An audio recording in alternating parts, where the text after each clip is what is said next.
Good morning, traders. This is Jim Comiskey coming to you live from Archer Daniels Midland Investor Services. It is currently Tuesday the 6th at about 10:30 or so. I'll give you some color on the metals complex amongst other things. Okay, first of all, a lot of blood on the board here. Silver is currently down 91 cents May basis to 32.78. Gold down $32 to 16.72. The greenback is up 46 cents to 79.82. Everything else is in the red, with the exception of bond, which is up 105. All right, it just S&P, by the way, down 20. The Dow Jones down $171. It never ceases to amaze me just how many stupid people are in this business, and I mean that in the nicest possible way. I actually had a gentleman come to me and say he attributed this sell-off, or he had an advisor attribute him to the reason for this sell-off was because margin calls that went out last week were being met. No. It doesn't work that way. All right, first of all, let me give you some technical levels, and then I'll talk to you about the reasons I think we got so much blood on the board, in my humble opinion. All right, silver, first of all, it's currently down 6% on the week. Okay, extreme sell-off. Again, she's at 32.78. All right, now 33.05 is a very big level in the silver. Okay, that is basically my line in the sand here, short term. All right, it's a 38% retracement of that the low, December 28th's low of 26.14.14. Okay, to last week's high of 37.55. Again, level comes in at 33.05. We're currently below it. Now, I like to look at fib levels on a close-only basis. All right, so if we do close below there, if you're trading futures, okay, first of all, if you're trading futures, please use tight stops, relatively tight stops. And no, I don't make money when people get stopped out. Someone said that on the commentary. That's wrong on a lot of different levels, okay? I have a symbiotic relationship with my customers. The better you do, the better I do. And it really is as simple as that. Stops add discipline to your trading. That's why I'm always preaching stops. But again, a close below 33.05, I'd go short, okay, looking for a further pullback. Now, the level in gold, the 200-day moving average comes in at 16.76. Gold, once again, is at 16.72. All right, so again, I treat these as basically close-only type trades in terms of entry levels.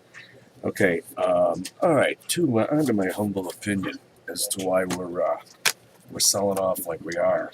Okay, first of all, I alluded yesterday very briefly, and I apologize. I was kind of running short on time. The Greeks. Okay, now they basically have to roll in terms of credit default swaps. Okay, about $140 billion. That's going to be the bailout that they're currently seeking. This is bailout part 10? It's 106 billion euros. Okay.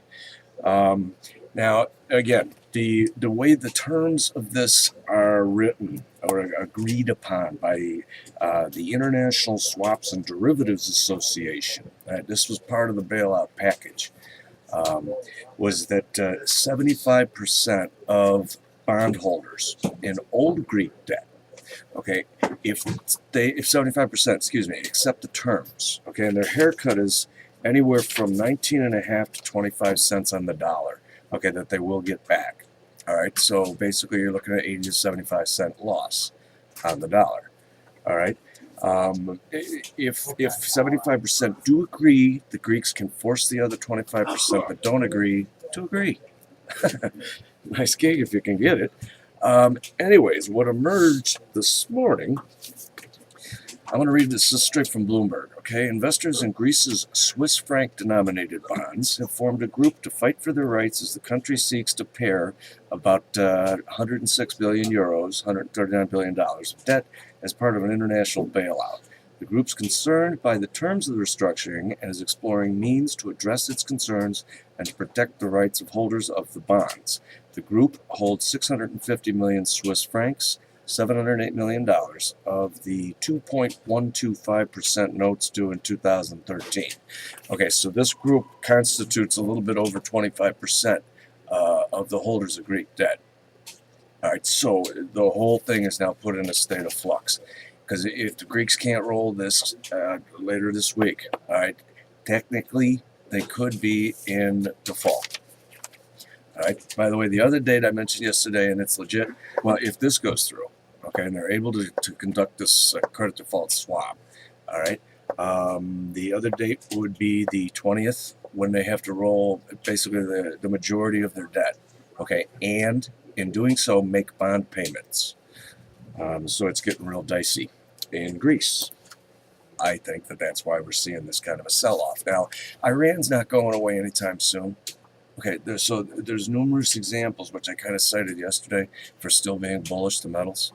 Okay, all those are in place. This is, a sell-off like this is almost, I use that term loosely, particularly for anyone that's caught long and listening to me. It's almost healthy in the long term to see this type of a pullback. Okay, weaker hands get shaken out, et cetera, et cetera, et cetera. All right, a couple of things here. I don't normally like to do this, but there's a couple of just ridiculous things getting floated around right now. And I mean this in good fun. The Europeans, all right, and let's file this one under, I can't make this stuff up. Okay, the Chevy Volt was dubbed the European Car of the Year 2012. Okay, yeah, days after GM announces that they're suspending production for several months because of lack of demand. That's just crazy. Okay, but the Geneva Auto Show has announced this, the Chevy Volt Car of the Year. GM has sold 1,600 of these things. Okay, that's the Car of the Year. I mean, what more ridiculous news could come out of Europe? I don't know, maybe award the Nobel Peace Prize to a president that's been in office for 11 days? No, they wouldn't do anything that crazy. And one final thing, I'm not going to weigh in on one side or the other. It's not my call to do so.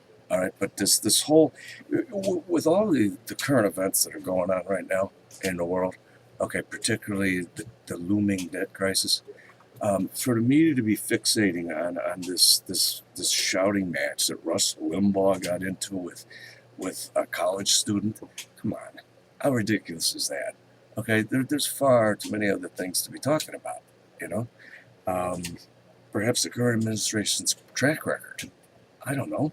How about moving forward as a nation? All right, but it turns out this woman, you know how Nancy, anytime I see Nancy Pelosi associated with anything, it's just my radar go up, okay? This Sandra Fluke, all right, now, basically the Democrats are trying to make her like some random co-ed from Georgetown Law School.